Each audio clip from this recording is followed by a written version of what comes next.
Shem, good. The Here. 5th of December, Rabbi Levitt, Pele, Yoetz. Okay. So let's see here. Oh. Okay. I take the right sefer. Oh, I took the wrong sefer. Okay. I took Chelik base. Oh, so let me go get the correct sefer. Sorry. No problem.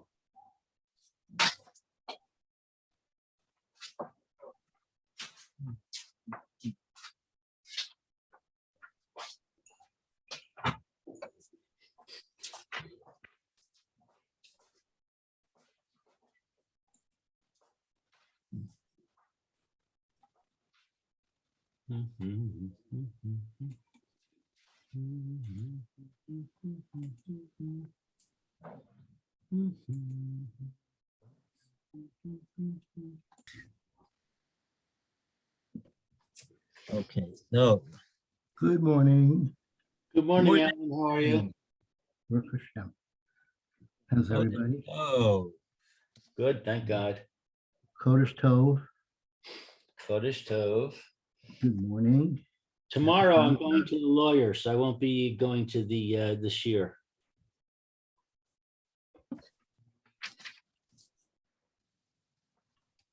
okay.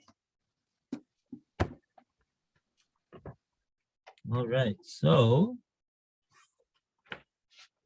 we finished the first paragraph of grooming on page 151. And for Eliezer, good morning. It's the entry is Giluach. And we finished the first paragraph over there too. Same paragraph designation. Now we're based on the source of this matter.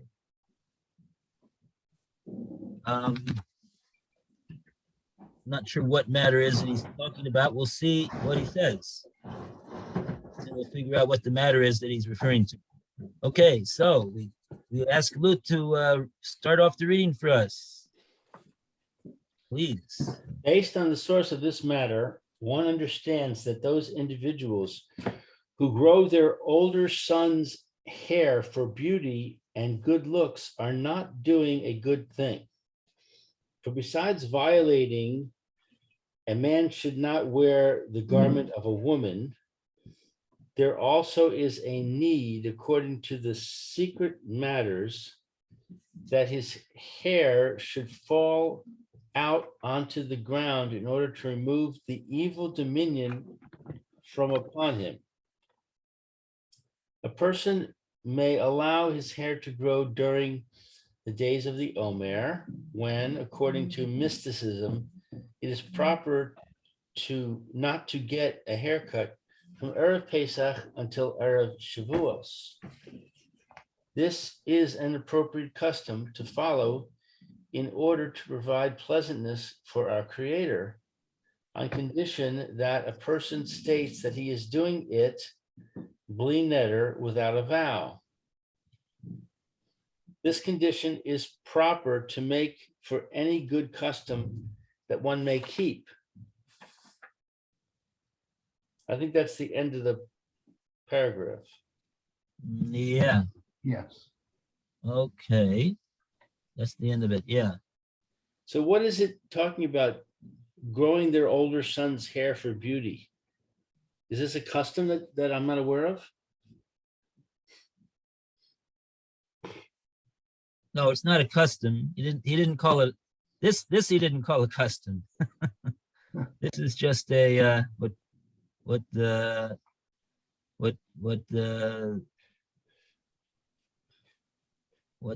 he says some people do. They what it had to do with what he said before, I'm not getting, because he said based upon what we said before. But of course, we didn't understand everything about what he said before either on this matter. Right. Um, So he mentions having that long hair is a violation of wearing the clothing of a woman? I never heard that. that's what he seems to be saying. Yeah, that's what he seems to be saying. Because it's the established way that a woman has longer hair, even though it's right. She has longer hair, but a man has shorter hair. So he's understanding that already has become a mode of what distinguishes a man from a woman.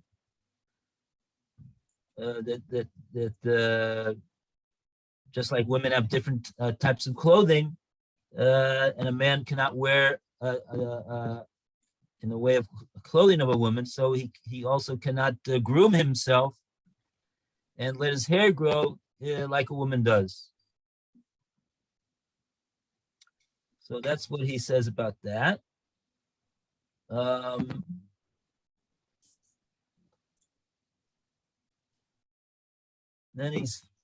Then I'm not sure exactly what this. Yeah, that would. That's a pasuk, and that's gonna have a Shulchan Aruch on it, and that'll therefore be all sorts of different cases. What's called from the Gemara and from the Poskim, what's called violating the Isser of wearing a woman's garment.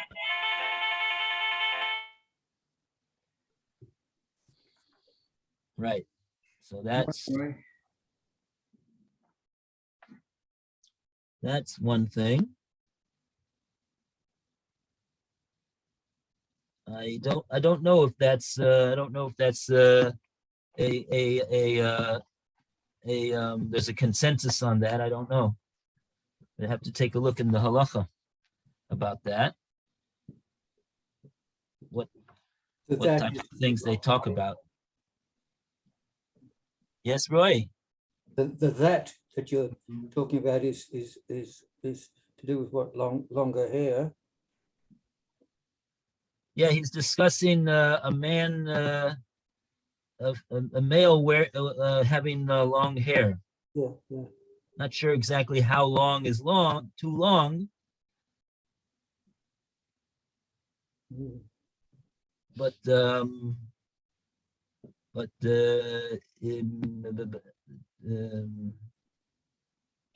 I suppose it'll do with local customs. Most local customs have hair for men fairly short compared with a woman, especially. But yeah, enough to be able to groom it.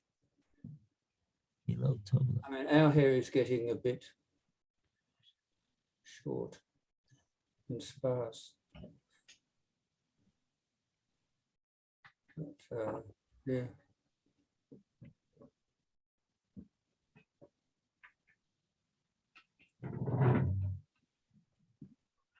in other words, what's the reason why a man grows his hair long? What is the reason for this?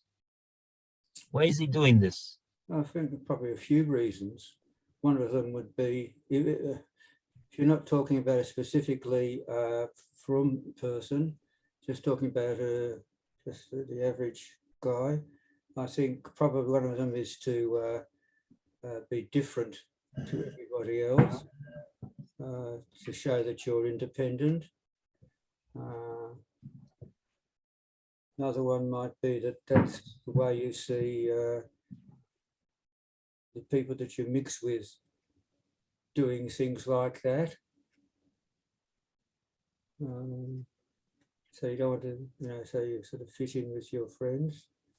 You may have other things that they do, like rings in the noses or whatever. You don't think that don't think they grow the hair long for beauty or good looks? Oh yes, that's I think that's probably implicit. Okay, so for a man to do that, to grow his hair for beauty and good looks, is that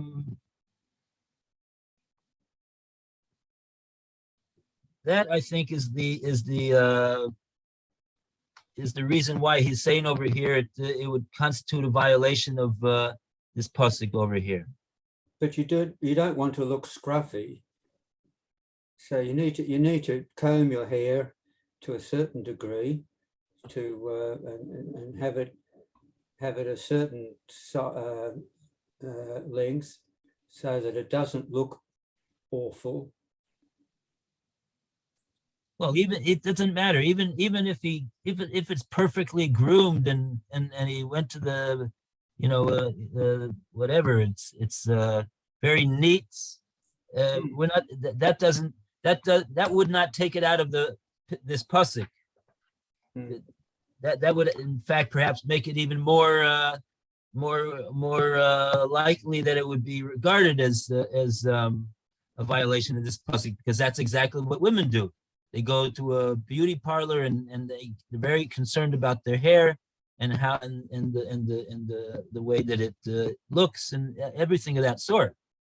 So that's getting closer and closer to doing the same thing that a woman does. So if you go to the barber, you're going to say to the barber, all right, my hair's a bit long now, so please cut it, but don't comb it. I want it to be all out so I don't look too beautiful.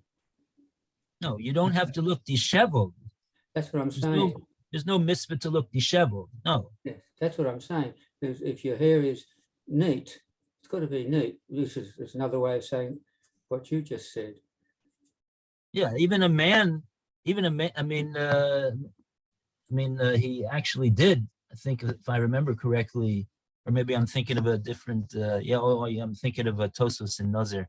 We had it a month ago or so about looking in the mirror to groom your hair. So that's okay. That's something else.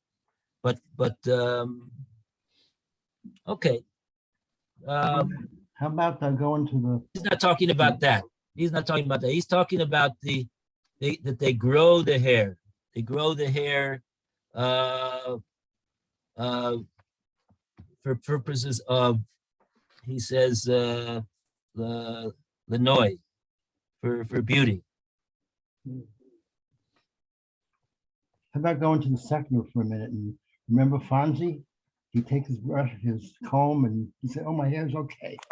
You don't need it. I mean, he doesn't need it long, and as long as it's just right, he just left it." Remember the Fonz? Yep. And also growing it for laziness doesn't seem to be a problem.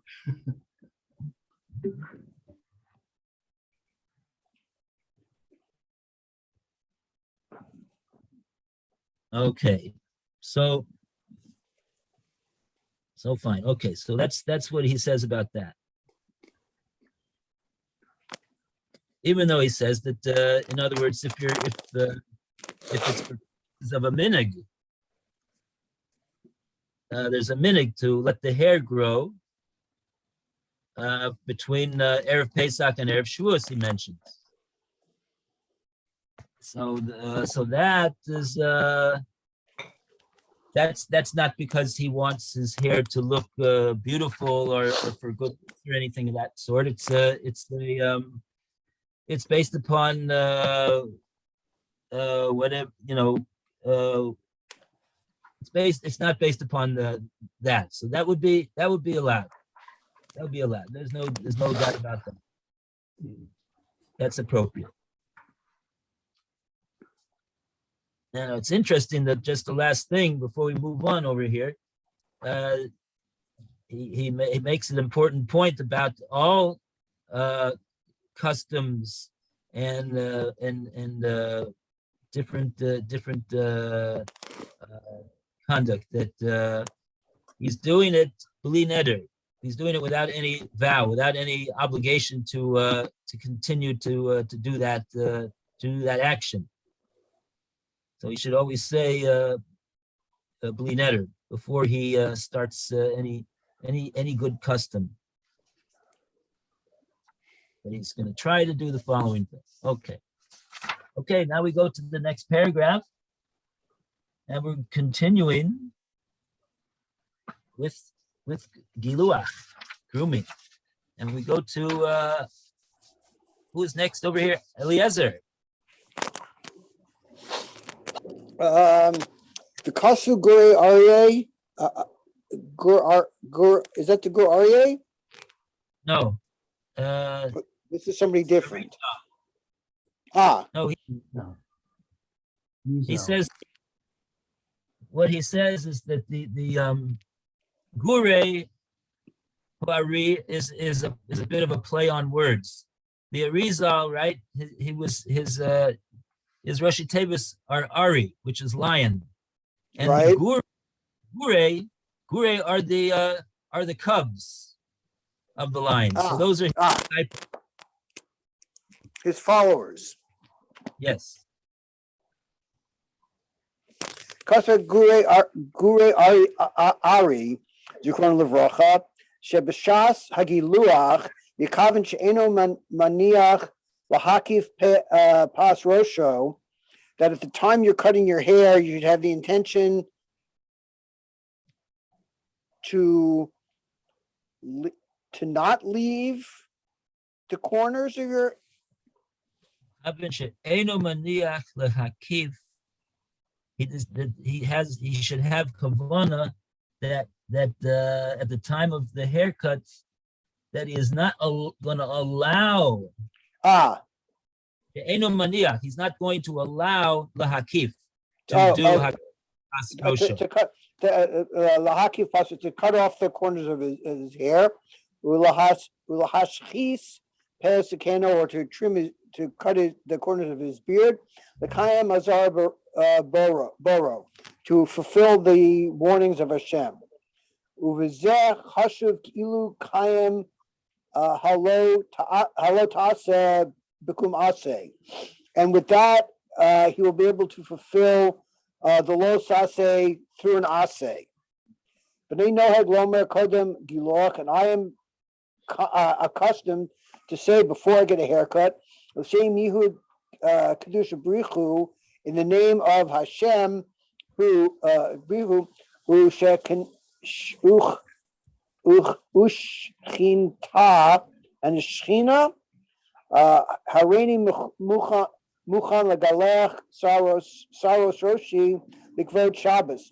That I'm getting a haircut in honor of Shabbos. I'm cutting the hair on my head in honor of Shabbos. V'ani Muchan L'Hizahir Mahakif Pes Azaken L'Kayim Masha Amru B'Torah, and I'm in my intention to not to cut the corners of my beard, as it says in the pasuk. Latu Pes Roshchem, don't cut the corners of your beard. V'lo Tashchis Es Pas Zikanecha, and to cut off your beard.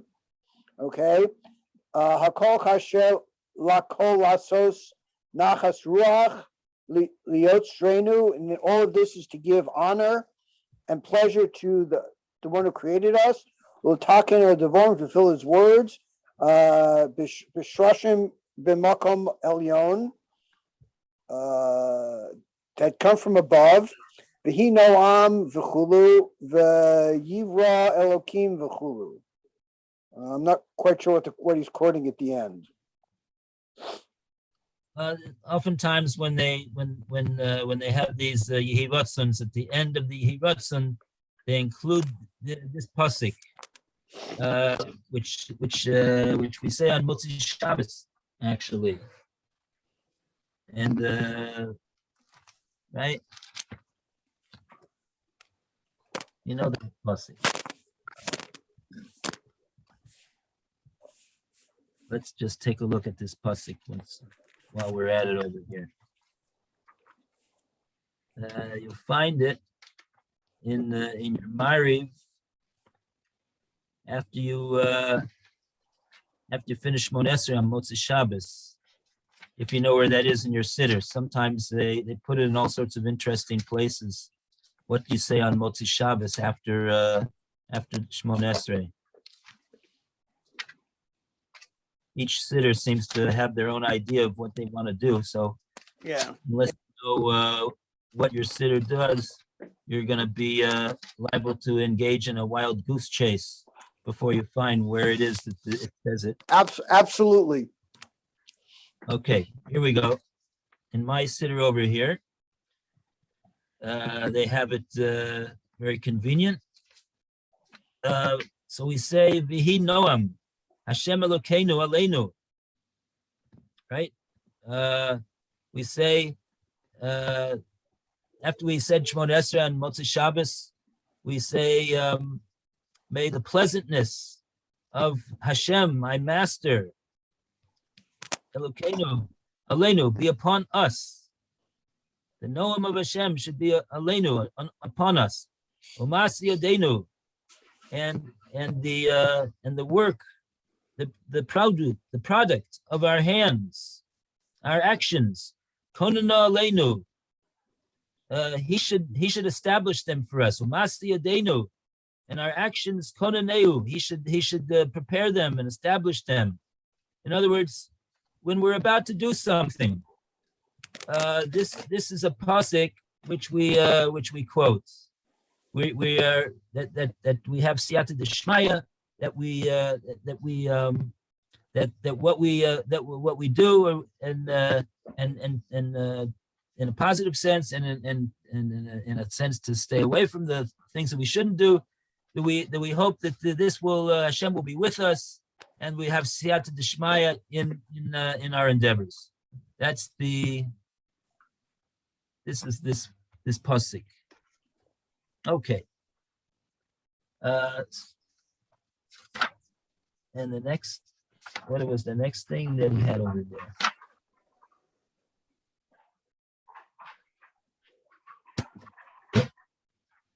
V'yivra Elokim. I'm not familiar with that one actually. V'yivra Elokim. Okay. I don't think I've seen that one. Anyway, so what did he say over here? What did he say? What did he say? He's saying that before a person has his haircut, at the time he's having his haircut, he has intention that he's not gonna allow them to violate the Surim of cutting the sides of his head, nor the corners of his beard, in order to fulfill the mitzvah deraisa. Mhm. So what's all this about? First of all, there's a mitzvah. There's Torah violations involved, and this we're relying on the barber that's cutting the hair to make sure that he doesn't do anything which the Torah forbids, right? And we're not we're commanded not to make sure that he doesn't do that. And so that's basically the point over here, that he's saying that you're about to fulfill a mitzvah. Really, you're about to fulfill a mitzvah of guarding against doing these isurim. So therefore, that's why the disciples of the Arizal, they had this intention at the time that they were having a haircut. But yeah, especially it's interesting because if you, I'm sure you've all noticed that in the last few years, the style of haircuts is in fact to cut off this area, which is a Torah violation, and that's now become a style. So and to have to have all the hair over here and no hair over here on the corners of the head, and this is absolutely usher to have a haircut like that. Baruch Hashem, nobody here has a haircut like that. The people that do it, they probably have no idea that it's too Torah transgressions. So at least we're not going to go into the whole thing, but it's so you have to before you follow the styles of the nations of the world, you got to make sure. First of all, you shouldn't do that altogether. Person shouldn't do that because that itself is the Torah speaks about. You shouldn't go in their ways to do the types of things that they do. And sometimes because often a lot of times some of the things that they do constitute actual Torah violations, and this is a case right here. So yeah, I mean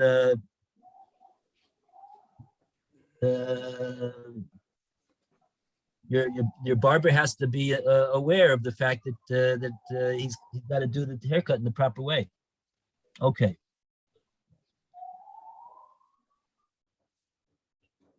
Very good. So that's that.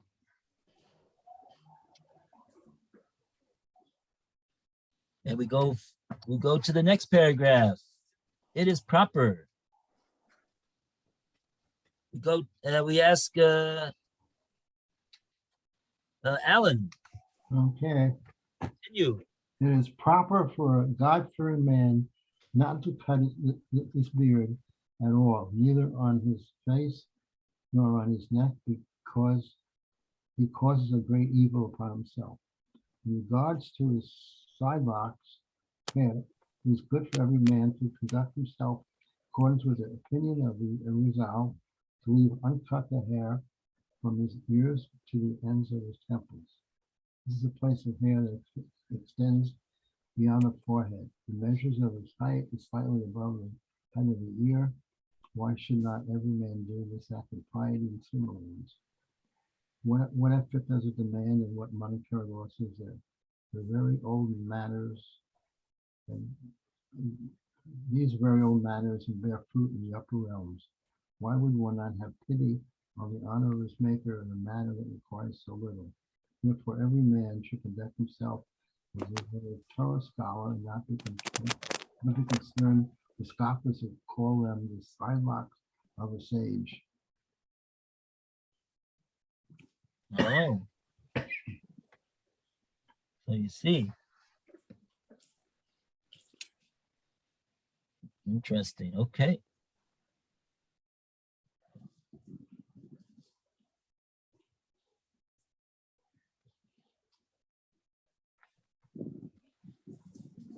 Right. Of course, many people have the custom when their son becomes 3 years old, that rather until that time they don't let the hair grow, and then they cut it, and they leave aside the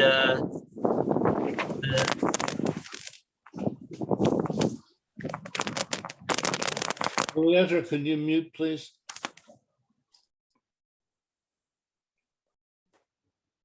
so this is the it's a minhag, but the minhag itself is based upon Torah prohibitions. Okay. We go to the next paragraph. Likewise, we call upon Roy. Please. Likewise, the trimming of one's nails is part of the honor of Shabbos, and a person should be very careful to trim them every Erev Shabbos Kodesh. This is either because of the honor of Shabbat, or if they are long enough that he is bothered by them, they are a disturbance in regards to the washing of the hands. As a result, the blessing that he recites on the washing of the hands is in vain, and he has voided his fulfillment of the mitzvah of washing his hands, and he eats bread without truly washing. According to the secret matters, the nails are also related to the aspect of strict justice, and a man should be very careful not to let his fingernails or toenails grow too long. This conduct is appropriate when a person goes to immerse himself for the sake of spiritual purity, so that the mitzvah is done correctly and he check himself for possible ritual obstructions, like a woman who purifies herself for her husband. Additionally, one should be very, very careful to cut his nails in order to remove the hold of the outer shell, the clipot, from him.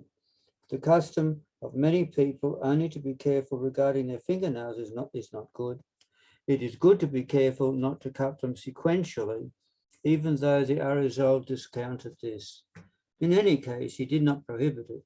And why not satisfy the opinion of the Abduram, who wrote that this is a cause, that it is a cause for burying of one's sons, heaven save us. The saying of our sages in Nida 17a, that one who burns them, the nails, is a pious person, one who buries them is a righteous person, and one who scatters them is a wicked person. Okay. Okay, so that's the hair, that's the beard, and now we're talking about the nails. So right, there's a mitzvah every Erev Shabbos to cut the nails, the covered Shabbos. And wow, this is something interesting he says here. He holds that the fingernails are too long. He's not able to perform the mitzvah of Netilas Yadayim properly. Why is he not able to perform the mitzvah of Netilas Yadayim properly? Because the mitzvah of Netilas Yadayim requires you to wash, that the water should come in contact with all of the parts of the hand, all the way up until the perik, whatever this is called in English, I don't know. What's this called over here? The wrist. The wrist, up until the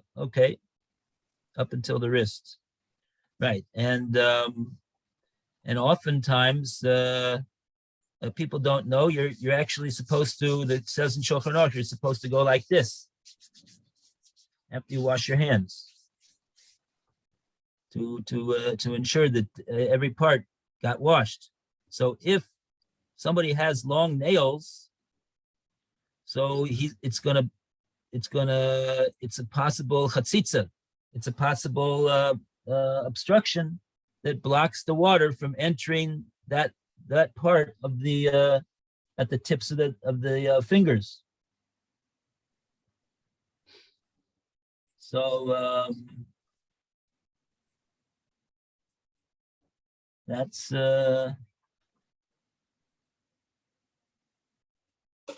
what he has to say. See, he regards it like a woman that goes to the mikveh on Leil Tefillah. That of course they're very careful with that. There's somebody there at the mikveh that checks the woman and sees if there's all sorts of possible obstructions, that the water should go everywhere that it's got to go. So he's saying the same thing in regard to the in regard to Netilas Yadayim. For a Suda, the same type of thing. Okay. So if you cut your nails over the trash can, are you in the category of one who burns them, buries them, or scatters them?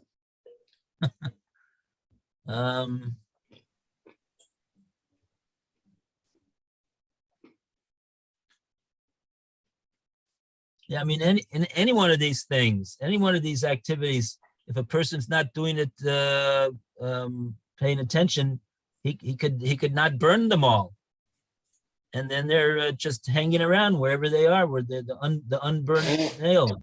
It's not a guarantee for being careful. But the idea is that what it is that he intends to remove is definitely removed. It's burned up.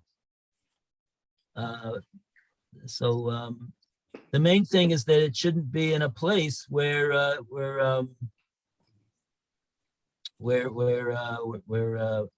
people can step on them and come in contact with them, especially a woman who's expecting. But anyway, this is a Gemara over here. This is a Gemara based upon a Gemara over here. He's quoting the words of the Gemara. So to answer your question, what category does it fall into? It doesn't sound like burning them, doesn't sound like burying them. You're not scattering them either. You're intending to put them in a place where they'll be, I guess what they do with garbage actually is that's what they do. They bury it. They do bury it, right? What about in the sink? Well, so then what happens when it falls into the sink? Then what happens then? Goes down the drain? Yeah. Or the toilet. What? Or the toilet. That's different. Yeah. What's the difference? Well, the sink is not as horrible as the toilet. Oh, you mean it's more pleasant to do it in the sink? Yeah. Okay. Yes, right. You don't want to. Yeah, I understand. So if it's in the sink, I suppose eventually, if it's in the water and that for a long enough time, it degrades. Well, anything that goes down the sink, where does it go? It goes. It goes to the same place that the toilet goes. And where's that? Sewage. What? Sewage. Sewage. Wastewater. So at least while it's in the water down the sink, it sort of gets softer and softer, and it starts to lose its characteristic as a nail, or as part of a fingernail, which might be something.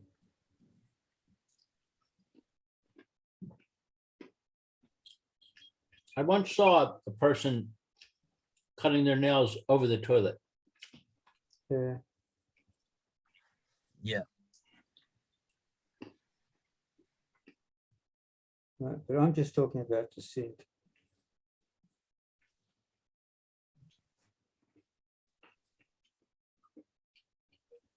Okay. Yeah. I don't. I never saw anybody burn them or bury them. It's not. I never saw that. But okay. So that's the story. You know what? Where in the Gemara this is discussed? Nida 17a, I guess, huh? Yeah. You want to Yeah. take a look? Yeah. Where? I need a 17. I haven't got it here. I don't have Nida. I've got it in the other the Safari, but I haven't got the computer here.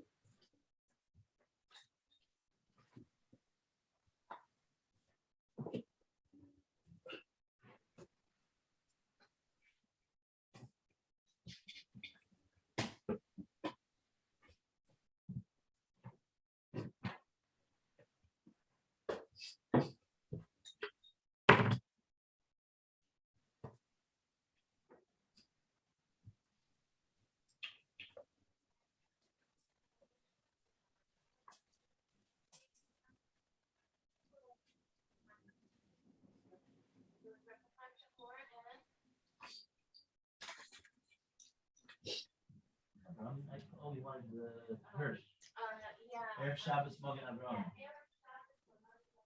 No, it's called Chacham Tzvi. Chacham Tzvi.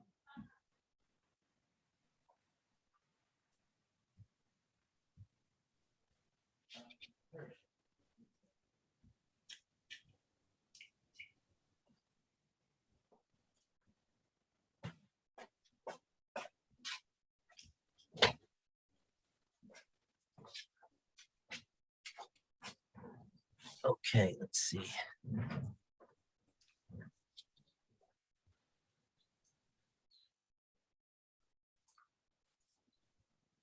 It's on the very top of the page.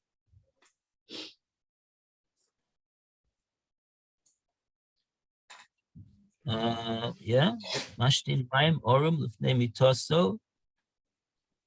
Rabbi Shimon ben Yochai said,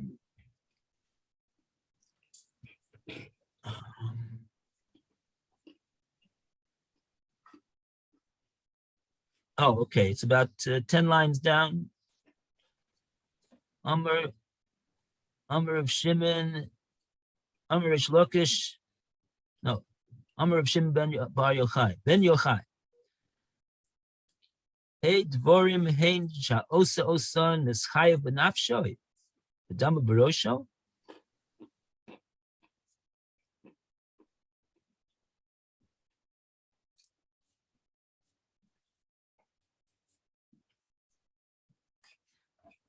Yeah, okay. So let's see. Yeah, this is the one. What's it say over here?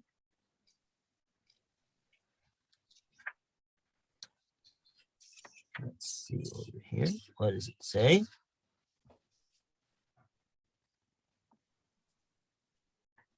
Lamisha Devorim Hain, Sha'osa Oson. There's 5 things that if a person does them, is Chayv B'nafsho. Not very good. But Dama Barosho. Okay, what are they? Ochel Shum Kaluf, Ubatzal Kaluf, Ubetza Klufa.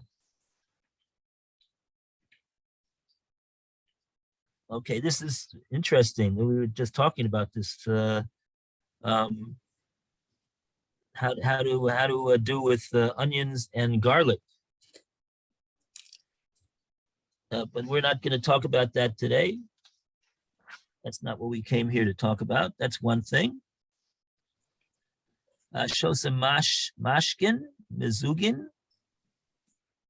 Sha'ava aleihem halayla.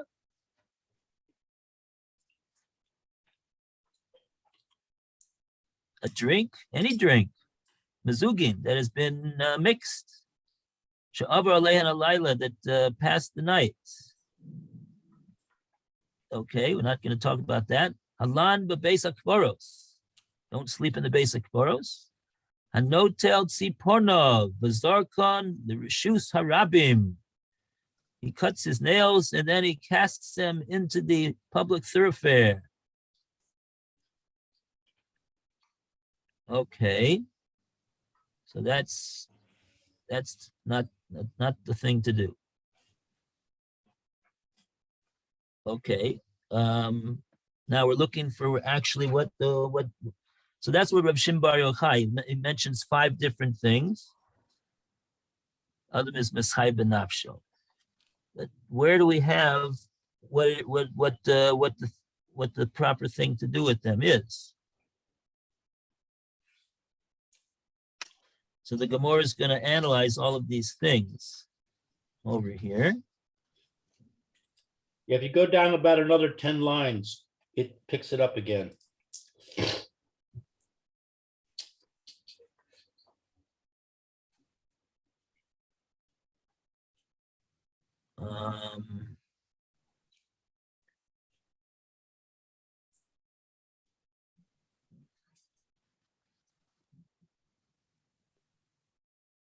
There's 2 dots. The first word on the line is zimnin. After the 2 dots, it says v'hanotel. Yeah. Right. Okay. So here's the Gemara. Yeah, very good. Okay. So on this that Rav Shimon Bar Yochai said, no till tzipona v'zorkan rishus harabim. It says the following thing. What's so severe about doing this? What's the terrible thing? The Rav Shimon Bar Yochai is saying. The Gemara says, Mipnei sha'isha mu'beres overes alehen umapelas. The Gemara says that someone who cuts their nails and they throw the cut nails into the Rishus Harabim, And if there is a pregnant woman who walks by, she's in danger of with the child, of having a miscarriage. That's what the Gemara says. Then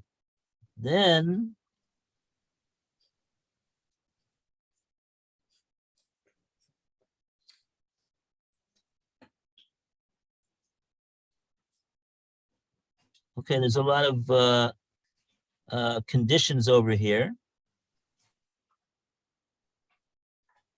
Let's try to just since we said what we said, let's try to delineate what the conditions are. The Gemara wants to know, in other words, right now, what exactly is the way in which it's so dangerous? Says the Gemara, Lo Omran, we didn't say that it was so dangerous, Ella, except the Shokil, the Genusteri. That he takes them with a he takes the nails with a scissors, and I guess with a implement. But if he would do it with his teeth, I suppose it would not present this sakana.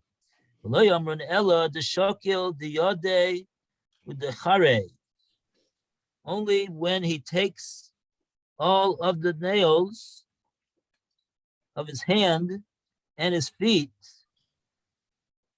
But if he only takes some of them and not all of them, then we also don't say this, that it's a sakana. So they're cutting down on the case which presents a sakana. Midi basrayu. And also we don't say that it's a sakana except that where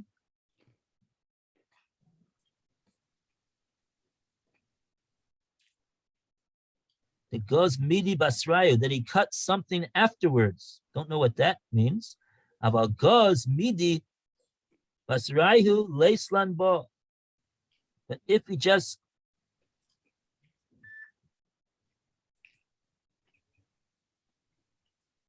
No, the other way around. Ela de logos midi basrayu. We only say that it's a sakana if he does not cut something after having cut the nails. But if he does cut something after having cut the nails, we also say there's no sakana. Below, and then the Gemara says, below he. No, it's not so.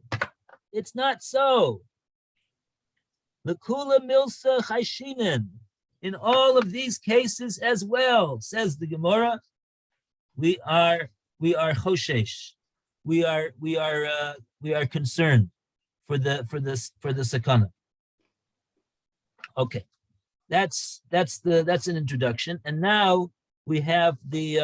I think it looks like we have what we're looking for over here that was quoted by the Pele Yoetz. Tana Rabbanan. So here we have a brayso. Shlosha devorim nemru b'tzipornayim. There's three different. There's three different types of disposing of the nails. So what are you supposed to do? We see you're not supposed to just cut them and throw them into the public thoroughfare. So what do you do with them? Sarfan chassid. The one that burns them is a chassid. Koivron, burying them, tzaddik. He's a tzaddik. Zorkon, if he throws them carelessly about so that it could endanger a woman who is expecting, Russia.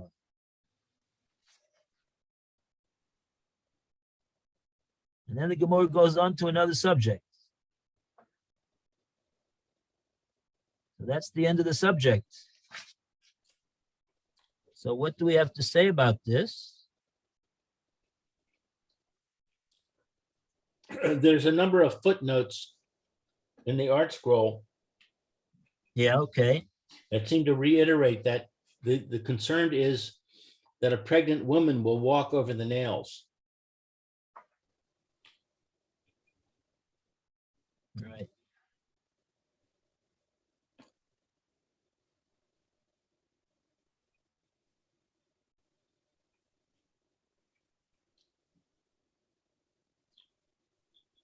Okay. So when it says he who casts them, the footnote says that is in an area where a pregnant woman might walk by. Ah, okay. That's why it has to be in the Rishus Harabim. Right. So I'm presuming that if you put it in the trash can, that would preclude that.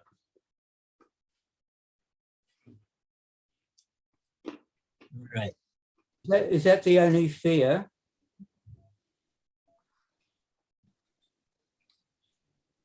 Is that the only fear? That's a good question. So far from what we saw, that's the reason that the Gemara gives.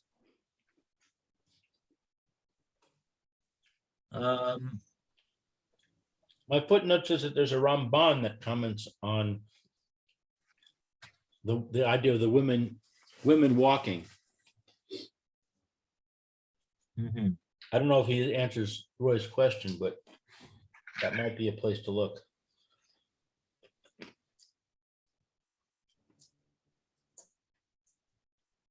Okay.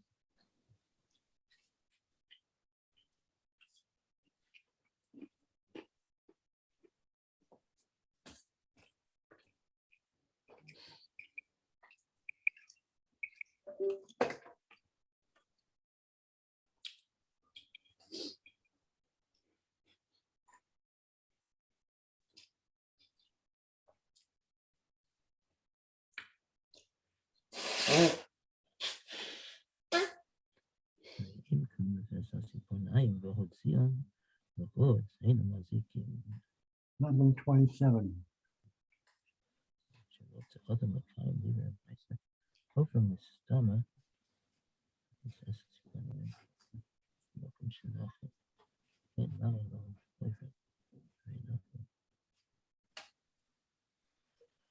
Okay. Looking for any more. Looking for.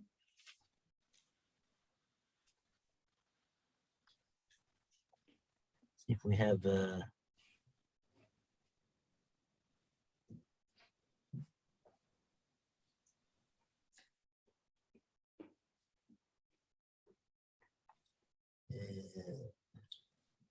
Kuf Zion. Kuf Zion. Here we have an entry in Kuf Zion.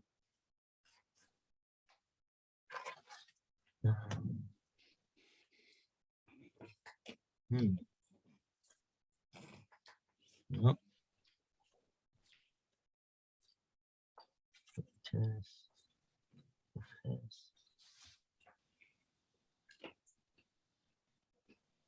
Wow, it looks like there's a very, very long note about this. This is, let's see, let's just see what the first thing it says over here. Magen Avram brings this brisa in the Shulchan Aruch. If you want to take a look, it's Reish Yud Shin. I think that's preparations for Shabbos.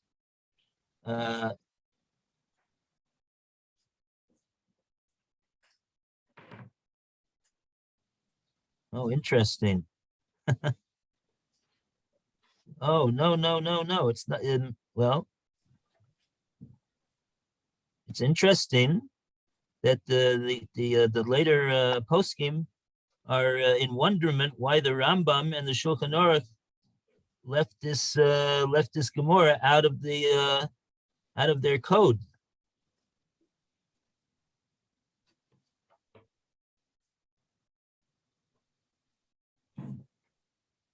Okay, so that's what they're busy with over here.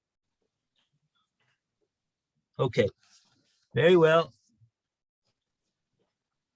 I didn't see the whole note. It's a very long note over here.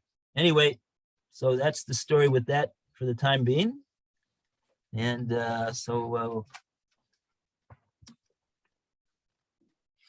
we'll conclude here. Yasher koach to everybody, and we'll say goodbye to Eliezer. Have a wonderful day and a good Zos Hanukkah tonight, Bezrat Hashem. And we'll be back very soon with Same Baba to everybody else. Kodesh Tov. Bye.